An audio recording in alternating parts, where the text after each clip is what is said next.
இப்போ நாங்கள் என்ன பார்க்க போகிறோம்னா நவீன அணுக்கட்டமைப்பு. நவீன அணுக்கட்டமைப்பின்படி பிரதான சக்தி மட்டங்கள் பிரிகையடைகின்றன. என்னவா பிரிகையடையுது? பிரதான சக்தி மட்டங்கள் உபசக்தி மட்டங்களாக பிரியுது. உபசக்தி மட்டங்கள் தொடர்ந்து ஓபிட்டல்களாக பிரியுது. ஓபிட்டல்கள் பிறகு ஓபிட்டல்ன்றது என்னென்னா இல்லத்திரன்களின் முப்பரிமாண அசைவை காண்பிக்கிறதான் ஓபிட்டல்ன்றது. முதலாவது என்ன செய்கிறோம்?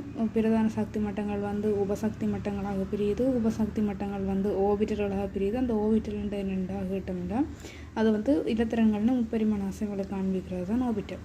ஓபிட்டலை நாங்கள் பெற ஒழுக்கு அல்லது ஒழுக்கு என்றும் அழைக்கலாம். ஒரு அணுவின் முப்பரிமாண ரீதியில் இல்லத்திரன் அசைகின்ற சராசரி பாதையானது ஓபிட்டல் என அழைக்கப்படுகின்றது.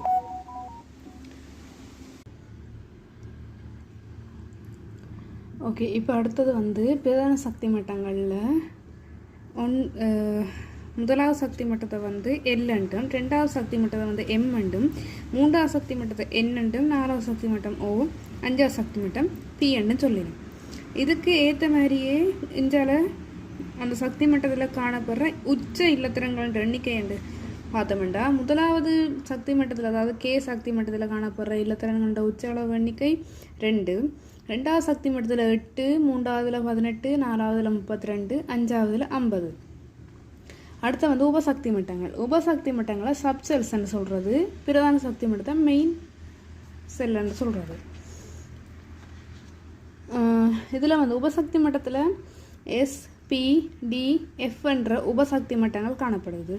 இந்த உபசக்தி மட்டங்களில் காணப்படக்கூடிய உச்ச இல்லத்திரங்கள் எண்ணிக்கை என்று பார்க்க எஸ் உபசக்தி மட்டத்தில் 2, பி உபசக்தி மட்டத்தில் 6, டி உபசக்தி மட்டத்தில் 10, எஃப் உபசக்தி மட்டத்தில் 14 காணப்படுது.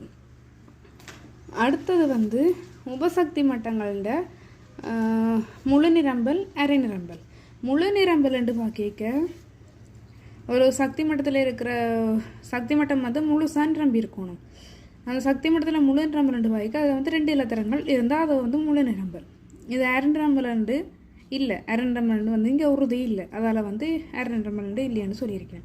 அடுத்தது பி உபசக்தி மட்டத்தில் முழு நிரம்பல் 6, அரை நிரம்பல் 3.